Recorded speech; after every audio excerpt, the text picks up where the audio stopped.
We have to wait for the call. It might go up, but it's a good beat. Like, I mean, at the very least, I don't know what happened with Texas too.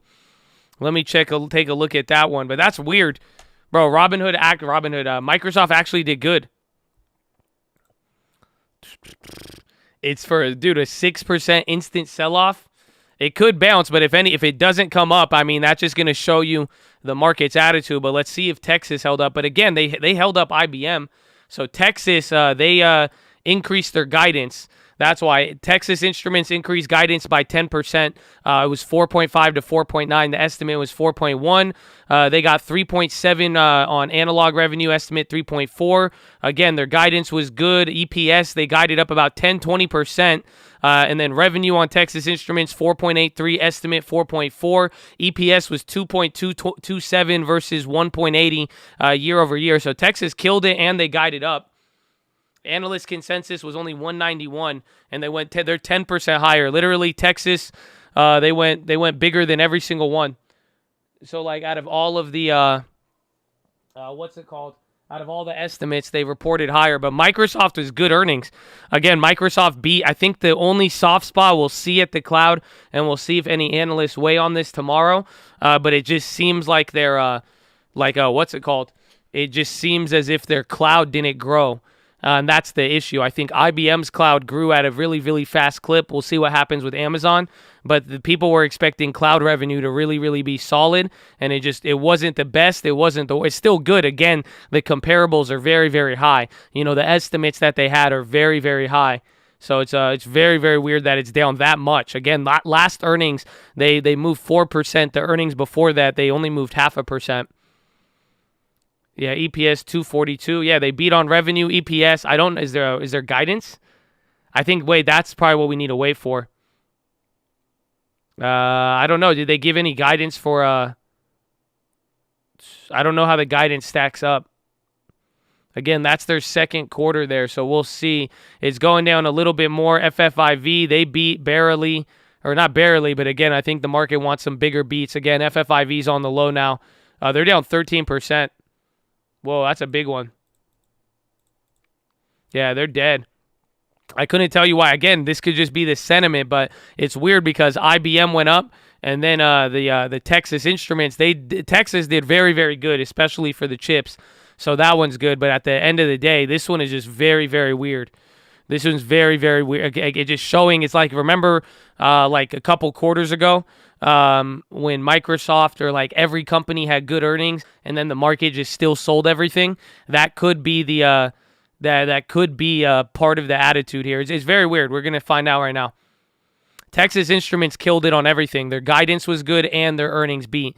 So they beat all current metrics by 10%, and then they guided for more, at least 10% growth. But we'll see if it holds up. It's only up 2%. It was down a lot, but it needs to hold. But it's good for now. We'll see if there's anything else. But Microsoft earnings is not pretty. Market's even coming down a little bit. First five is down 20% now. Woo! Yeah, that bro. There's Grim Reapers left and right, bro.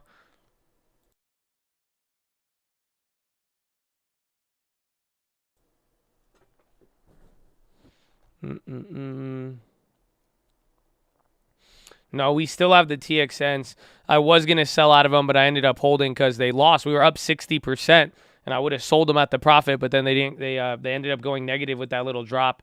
So it was a small play. That's why I was like, I'll just keep it.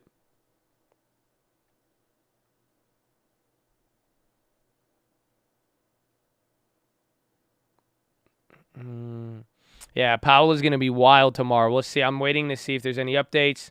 Microsoft, again, they beat on revenue and everything. CEO says investing across diverse and growing markets. That's crazy. After quarterly results. Product and cloud commercial products increased 14%. Personal computing, everything did good. They literally did good on everything. So we'll see. It's down 7%, down 2% in the market, 5% post-market. Yes, Powell at 2:30 tomorrow. And then first five did bad. They barely beat, but the market didn't like it. It could have been guidance. And then Texas is a winner for now. So we'll see.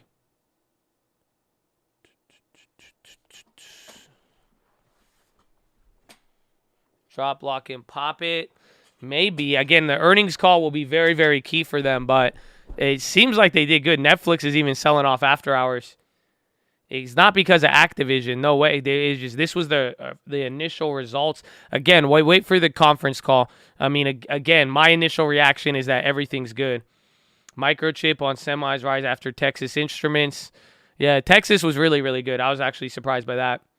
That's at least good. Again, so far, these are for tech in some of these spots that have been selling off. These are two good earnings for the very least. I mean, Microsoft stock may not be up, but at the very least, the earnings is good. If the guidance, I think that's what we're waiting on right now. Amazon falls 1.1 after Microsoft. They're already labeling it an earnings disappointment. I don't know why. Oh, very, very wild. So the headlines are saying earnings disappointment so far.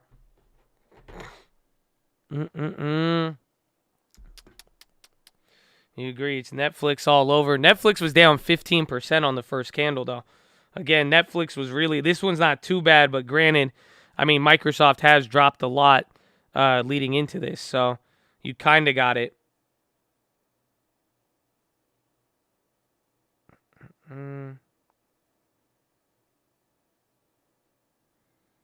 Bro, what a wild one.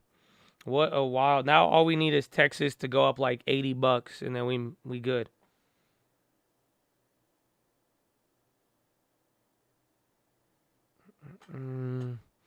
I got time. Shouldn't estimates start to come down? Maybe. Cloud revenue is up, but barely. Again, they expected a lot this quarter. That's the only thing that I see is bad. So it's not too bad. It's like they met a high expectation, but like people wanted a really big beat, especially after IBM. Why is Tesla? I think everything is selling off there, even with some of the earnings reaction. Again, Amazon dropped 1%. Tesla not as much, but Amazon got a little gap down. Navy in fourth quarter, 78 cents. Estimate 87. They're going to get clapped. That's it. Gap up due to high growth expectations. Tomorrow is going to be wild. 46 versus 43 Azure growth. Again, it was still, they beat, but nothing. It wasn't like mind-boggling. So we're going to find out with that. I think the Texas play should be good, and at the very least, there should be a earnings continuation for chips tomorrow. CRM starting to come down now. The Fed report, I don't know if it's out just yet. We will see. I've only been looking at earnings.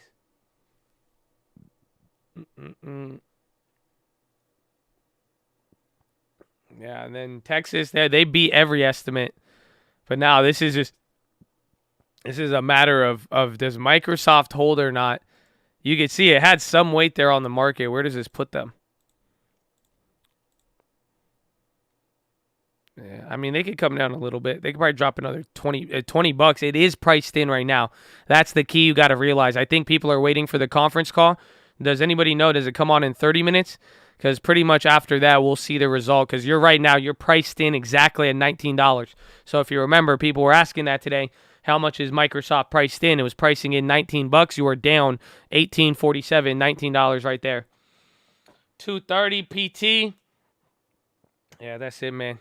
That's it, man. That's all we got there. That's all we got. That's all we got, ladies and gentlemen. We'll see what happens. I mean, really, this is going to be in the hands of the conference call. But that is the day, ladies and gentlemen. I'm going to end it there.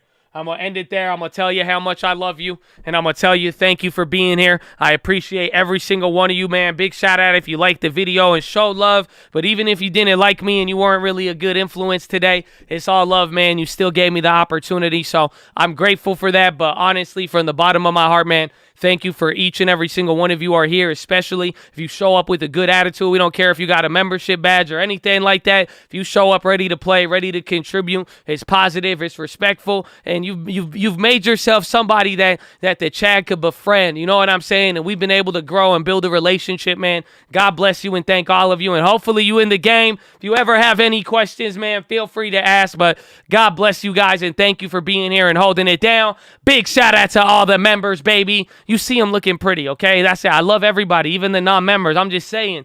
Can I just say the members look pretty? That's all. I just look aesthetic. It look good. They look good. They make it look good. And I know they got their chest to the the sun. And I'm just saying that, and some of them are very positive, you know, and they just look good. I'm just saying they make it look pretty, baby. So thank you for making the Chad look good, members. Thank you for supporting. I love all of you, man. And again, like I said, man, the relationships we've built over here, it's been amazing. And some of you, man, it's just a crazy reminder, and it blows my mind that I see some of you here for so long. So I'm humbled to be able to have shared all of the good, the bad, the ugly, the beautiful, everything in between, man. So God bless you, and big shout out to the members holding it down. Thank you. We love you and appreciate you. And even the non-members, they don't realize it, man. Y'all show love, man. Y'all hold it down. It's a beautiful core group that we got. So God bless you and thank you. Big shout out to the Stream Alerts. Hopefully you ain't missing out, man. That's it. It's better to have it and not need it, and need it not have it. We made sure that that's what we on. So God bless you, baby. Thank you guys for supporting. We know you guys got to work and all that. So hopefully the updates when the market's going crazy is helping out.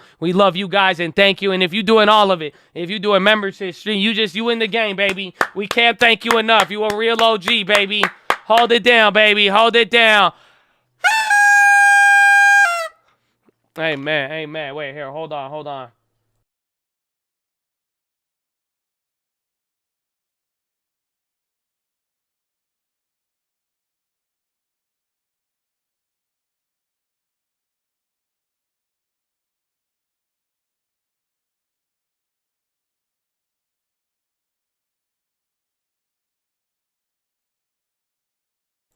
Hold on, someone showed up. Apparently I had work scheduled. I had to get some work scheduled. I said, hold on, I need to scream. I said, shout out the Stream Alerts. I said, shout out the members, bro. I said, why you knocking on my door trying to do some work? You know what I'm saying? I said, it's game time.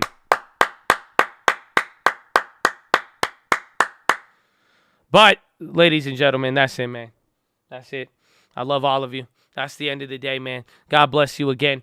Thank you all for being here. I hope you know we love you, man. I hope you know you're blessed. And if I could ever say anything, man, stay in the long term, bro. For real. I don't know, man. Some of y'all I hope you know you got something good on your side, whether you believe it or not, man. I'm telling you, you have time on your side. Please take advantage of the long term. Again, what you're going through now, this is just a moment. It too shall pass. I'm just telling you, man, there's a lot of stuff in the future. There's a lot of things the financial markets provide, man. So be wise. Go slow. Don't be afraid to go slow. You know what I'm saying, man? Oh, come on.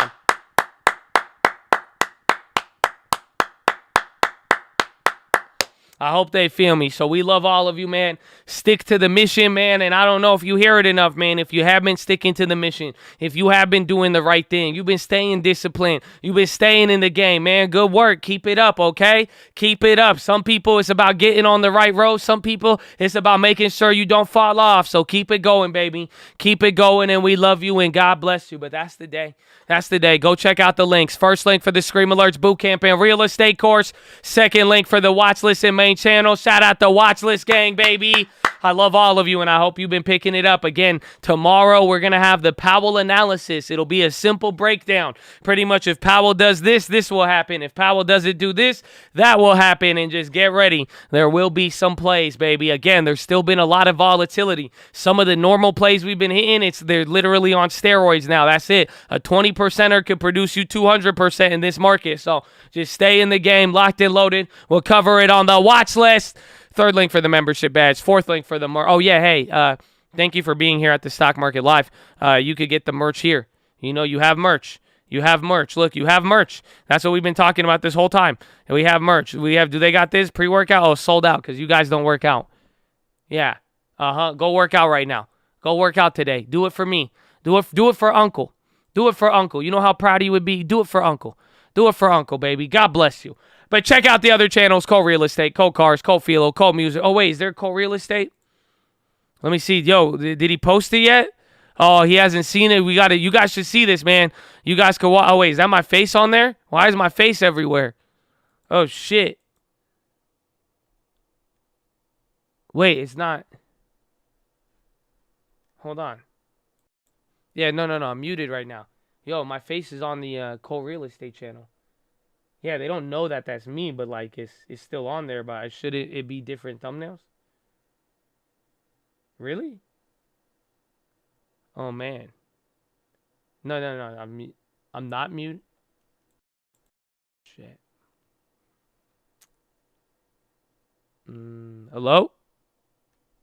Oh. Yeah, but you check out the merch. Yeah, but we're doing a house flip if you want to see that. You know what I'm saying? Follow me on Instagram.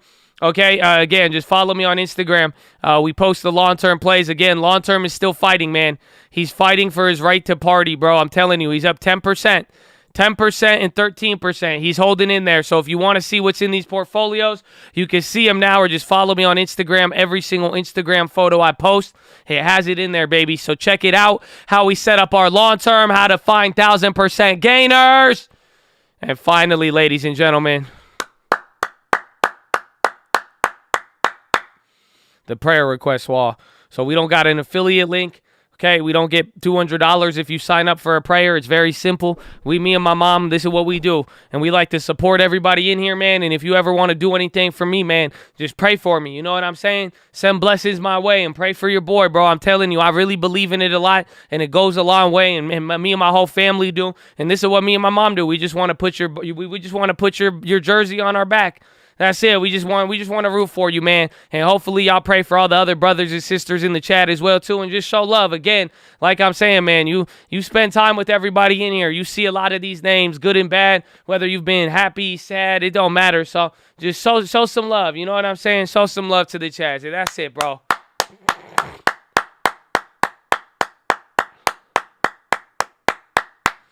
Woo! Woo! How you feel? But that's it, man. That's it. Where's Texas? I need to go pee. I need to go pee, and then I'm going to come back. Is that okay? I'm going to go pee. Hold on. I don't know. Maybe I'll give you uncle. Maybe you get some uncle. Is that, I do uncle when I go pee on the end. I don't know. It's good. It's good. I don't know if I could give you the other, I don't know if I could leak anything. He might get mad at me. You know what I'm saying? You know what I'm saying? So just do that. Don't deny. I'ma get my buckets even if they fail. You could wear my kids, but couldn't do a mail. Throw me to the woods and come back with a smile. I'm often overlooked, but that's so good for battle. Remember when they told me God ain't good for business, but I can smile in a Honda Hover Bentley. She bad as fuck, wearing Target, not so friendly. Ain't go to church, but the Lord is always with me. Hey, I hit South Beach and I like that freedom. Hit LA, get the check, then leave it. I'm up 6 a.m. Yes, I'm scheming, check the play, I stream it. Please don't play with your boy. Seen some things that could break up the boys. I mean one thing when I made me a choice. I'm gonna live in peace and I ain't fear anymore. Nah, hey red boy, but I got big dreams. Inshallah, I'll kill him out of B. I'll tell him I habiti, I'ma buy you anything. I told her Miss Skillet when she asked for property. I don't love the money, I won't even charge a fee. But you can pay a little if you ask a lot for me. I got a couple killers and they down to ride for me. How they play about me? Huh? Oh, man. Please don't play with your boy. Seen some things like a break of the boy. That's it, man. I didn't even drink water. I just went pee and gave y'all the music, man. But that's it. The earnings. Texas is dropping along with NVIDIA right now, it seems like.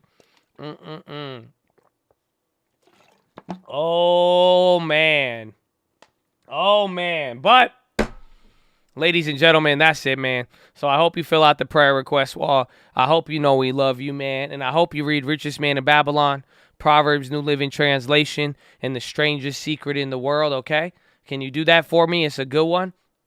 But did y'all get the PHILO today? You know what I'm saying? Is my OGs back? Yeah, thank you. My OGs are back. You know, some of y'all are new, bro, and for real, God bless you. And we're good to have you. You're going to realize we are a cult, but it's not that serious, man. And for real, it's just all love and good vibes. And hopefully you go get a property and get a long term. For real, you're going to see. We say a lot of weird stuff. We may be a little bit weird. We kind of nerdy. We kind of dorky. We may bring up stuff you don't really hear about too much in different circles. But at the end of the day, I'm telling you, we are not going to let you leave this place worse off. So that's why I'm saying get the long term. If you don't know how to get houses, we show you how to get them. It's fine. We could do all of it, baby. It's a long journey. Everybody goes at their own pace. You know what I'm saying? So that's why there's a lot of people. That's why I was like, I know my OGs are in here. I'm talking to 99% OG. They know what I'm hoping the same impact is. Some of them, they'll say it. Some of them are on their journey. Some of them have got a little. Some have got a lot. Some they're really fighting in between. It's all everybody at different paces, man. But again, the long-term mission and what we going for, bro, it's there. It's there. And so we love you, baby, and just don't forget that. But man, did y'all get the PHILO? No, come on. Did y'all get the PHILO? Come on, did y'all get the PHILO? Come on, Gideon. Do y'all want to go read number 7 now? Go read Judges 7 now. Do y'all realize the 2 parts? For real. For real, bro. Can I say it? Can I say it with no shame, bro? For some of y'all, because I know some of y'all need it. And honestly, bro, you don't even need to feel me on this one. That's what I'm saying about it, bro. Oh, my God. God is with you even if you don't believe. They don't feel me, bro. Bro, he believed in God, but he didn't believe that God was with him. But God even said it. God will make sure. You know that? So I don't know why you tripping, bro. I'm just saying and just realizing. Like I said earlier, bro, I hope it didn't slip in the philo. I said a lot of y'all got different personalities. Y'all going to realize this because guess what? Some of you may be Gideon. Some of you may more like Samson. You a lot more savage. You know what I'm saying? You got to deal with you. Your biggest problem is the hoes. It's not believing. That's like Samson. You know what I'm saying? Some of you like David. Some of you got that joy in your heart. You've only messed up like once in your life, but it was a big mess up. You know what I'm saying? Some of you like Paul. I could keep going down the list, bro. I'm just saying. Some of you got a little Job in you. You know, some of you got a little Judas in you too. Oh, shit. Oh, yeah. Watch out. Watch out. Watch out. Rebuke it. I'm just letting you know. Okay. Some of you got Joshua in you. Amen. You see what I'm saying? So this one, but this one, bro, it was beautiful. I'm just saying, bro, that means whenever the doubt arises, I just hope you know, even in your doubt, I just hope you know God is bigger than that. Oh, they don't feel me. They don't feel. I'm just saying God is bigger than that. You know that? You know why they say that? You know what they say? Can I tell you what they say? They say a phrase. I listened to the song yesterday, bro. The song goes hype in the gym, bro. Jay-Z and Rick Ross. It said, but the devil is a lie. The devil is a lie, bro. I'm just saying. God is bigger than the doubt. I hope you realize that. But that's it, man. So I don't know what you're going through with it. There's a lot of things, a lot of confusion back and forth. But, God is with you. And even if you don't feel me on this, God is still with you. Oh, man, that's his blessings, bro. That's his blessings, bro. That's a blessing. Oh, man, they don't feel me. So that's the first part. But don't forget, I'm just saying. Are you going to be ready when can you operate after the reduction? Oh, yeah, they don't feel me. Are you even willing to? You see what I'm saying? Imagine, bro, he didn't even believe. Oh, man. He was having trouble. He was skeptical beforehand. And then he said, nah, send home 97% of your soldiers. 98%, 99%. I think they only walked away with 1%. Oh, think about that. Think about how you going to do after reduction. I'm just saying to you, got the faith, bro. But for real, like he said, I'm with you. Oh, man.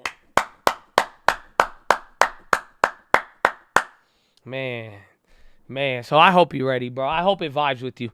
I hope it got me excited. I just hope you get it, Chad. You know what go read Judges 7 if you like. Have a little bit of patience with it, you know. Bring the hand up, you know what they don't feel me, bro. I'm telling you, it's a good story. It's a good story. I'm just saying, I need y'all to believe like that. But even if you didn't, oh my God, I can't get over it. I can't get over it, bro. I really can't get over it. That's what I'm just trying to. And you know what the best part was? Can I give you the best part? Can I give you the best part? You don't want me to give you the best part. Y'all don't want me to hit you with the best part about all of it. I didn't even say this during the philo. I'll tell you the best part right now. Do you know what he said? God is with him, right? He said, God is with him. He said, I'm with you. And he helped him get it. But, bro, he helped him get out of a situation that was oppressing him. Oh, man, come on. For 7 years, bro. Bro, for 7 years. He said, I got you. I'm with you. He said, oh, you getting oppressed? I'm with you. Oh, they don't feel me. They don't forget that part of the story. You see what I'm saying? Oh, don't feel, oh, man. Oh, man. Bro, they were robbing them. They were pillaging them. Oh, they don't. You see what I'm saying? You see what I'm saying? Oh, man, it is wild. Don't get me started. Don't get me started. So, ladies and gentlemen, the SPY is coming down right now. It is a wild, wacky earnings, but I hope you got the philo. Again, the philo worked. That's it. Look at you saw the philo literally. We are right back at philo level. That's not a coincidence. Oh, man. They don't feel me, bro. But that's it, bro. So I hope you guys get it, okay? I hope you get it, man. And, you know, get a little chest to the sun and have some faith, bro. I really believe it. From the bottom of my heart, the depth of it, bro. This is something you always got to remind yourself. You want me to give you a little trick? Is just remember this one, bro. And this is for the shield, because it's in writing, bro. God did not take you this far for no reason. I just hope you realize that. You know what I'm saying? That's all you got to realize. Okay, you don't know what you know. Why did you learn this shit? Oh, come on. So get a little faith, baby, and stay in the game. Stay in the game. Get ready to battle. You don't even need it all. Oh, you don't even need it all. Oh, come on. The fight is within you, my friend. It's within you. It's not within the soldiers. It's not with what you have. It's I don't know. I hope they feel me, man. I hope they feel me. But that's it, man. Okay, so go read the books. Go wake up and drive. No neutral, please. Wake up and drive. An attitude that you can achieve, that you can accomplish. Okay, if you wake up in neutral, the first thing you look at tomorrow is going to determine your attitude. Fuck all that. There's a lot going on. I'm telling you, wake up and drive. I need you to wake up tomorrow because tomorrow is Powell Day. I need you in drive. I need you tomorrow to wake up and you got to say, bro, I think there's something out for me here today. I think there's a play waiting for me today. I think there's a play waiting for me. I think there's something for me today. That's all. That's all. That's all I need. You give me that. That's all I need. I'm telling you. That's it, bro. Come on. Bring whatever you got. What's in your hand? All you need is a little, bro. Just 2 fish. 2 fish. How you don't need 100 fish. 2 fish. Give me 1 fish. I don't even care. Come on.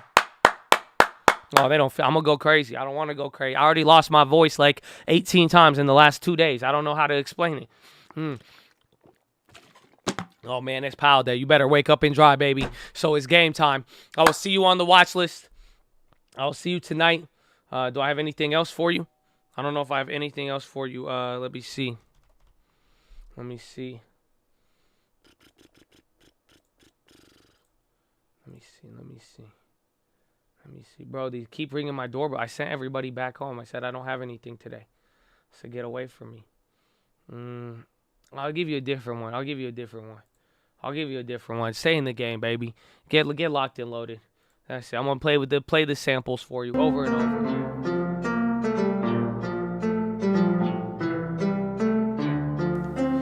It's a call, baby.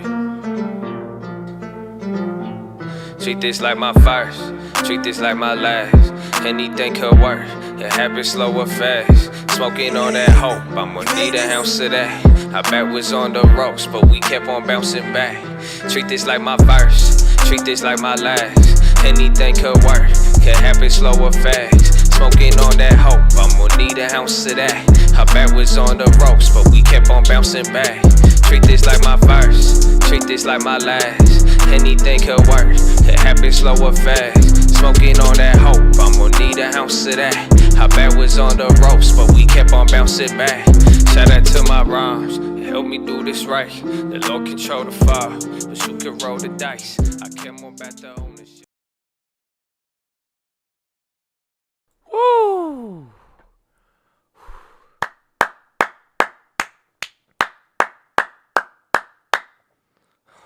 You could roll the dice, baby, but the Lord determines the fall. I hope you're ready. Uncle's on the way, man. Uncle's on the way. But I love all of you. You have a great, wonderful evening. You better go to sleep in peace. You better wake up and drive and just be ready, man. I don't expect it. Okay, that's all. I just want you to expect things, you know. Will you not get mad at me? You know what I'm saying? Will you not get mad at me, especially if you're here right now? Will you not get mad at me? Because I want you to expect things. So I don't know when it's going to happen or what it is to expect, but I'm just saying I hope you can realize the benefit. I just need you to expect things. You know what I'm saying? It's different. It's different when you walk into the room expecting something. You know what I'm saying? Try it tomorrow. Wake up and expect something, but you got to have the maturity to not get disappointed. That's why I'm saying don't get mad at me. You know what I'm saying? Because if the roots ain't deep enough, you might get mad if you get expectant and then nothing happens. But I'm just saying, an expectant attitude, it goes a long way, baby. I'm just saying, just expect a little bit. Expect a little bit more. Don't get mad at me. I'm just saying. I want you, I feel like it's good for you. It's good for everybody. It never really hurt me. I've been disappointed a couple times, maybe a lot in my life. I'm not, to be honest with you, it's not as if like, you could get disappointed, but I'm just saying more often than not, something about me just expecting, just being a little bit more, I don't know, it wake you up a little bit better.